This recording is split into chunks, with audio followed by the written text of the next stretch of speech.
So let's try to summarize this, okay?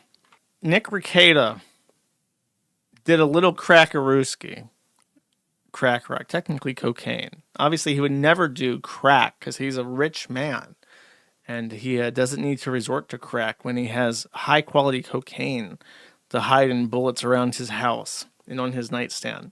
He invited the Imholts to participate in a love quadrilateral with him.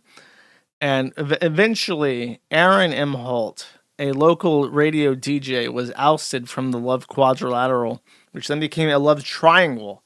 And then eventually, after his arrest, the love triangle collapsed, and his wife left as well. So now they're separated, and the love triangle throuple thing is also separated.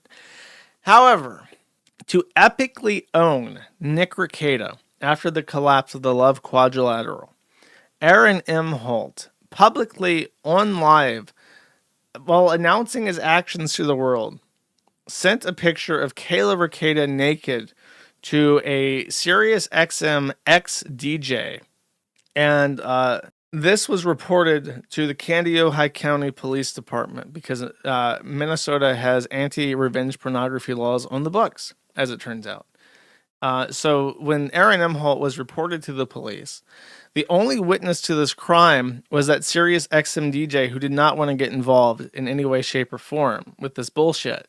So there was no witnesses. There was no real case. The law was kind of shaky because I don't think it had been attempted before or something like that. There are some doubts about if he could be prosecuted. So Aaron Imholt did the thing that any logical, self-respecting man fresh out of a love quadrilateral would do. And he immediately pled guilty to the charges, meaning that there was no case to present. And the judge then got to impose whatever penalty he wanted. However, before sentencing Aaron Imholt, he was held to certain conditions of pretrial release. Certain conditions which some attorneys listening to this podcast may believe are unconstitutional because they attempted to enforce onto Aaron Imholt types of speech impositions which are technically impossible for him to uphold.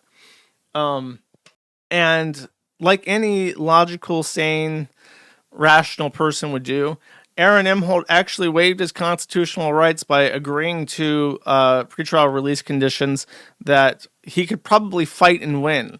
So by throwing away his defenses and by throwing away his right to challenge certain things, he not only set himself up for whatever the judge wanted to do to him, he also set himself up for more failure, which he didn't have to go through as a condition.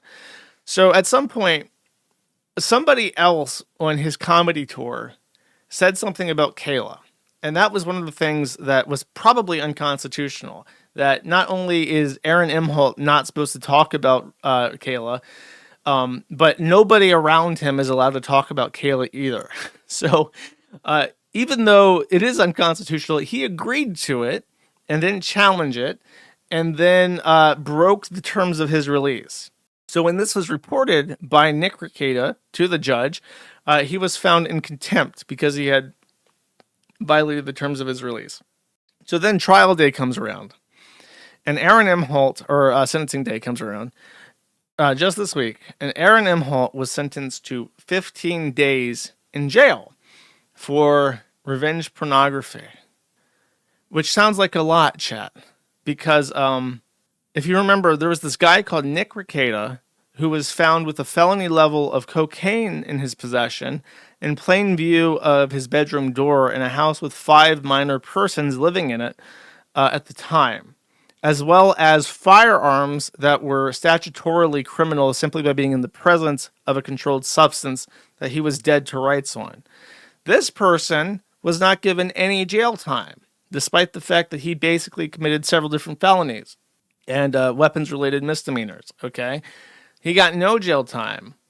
Aaron Imholt sent a picture and will be getting 15 days of jail. So this guy was such an incredible up that he is going to jail for like a misdemeanor that somehow Nick Rekieta got away with felonies in the same spat.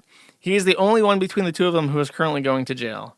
So if you want to stipulate that Nick Rekieta is some kind of act, like the whole, there's a whole conspiracy that his family is like a big donator to the local zoo, and this local zoo is like a money laundering operation to bribe politicians.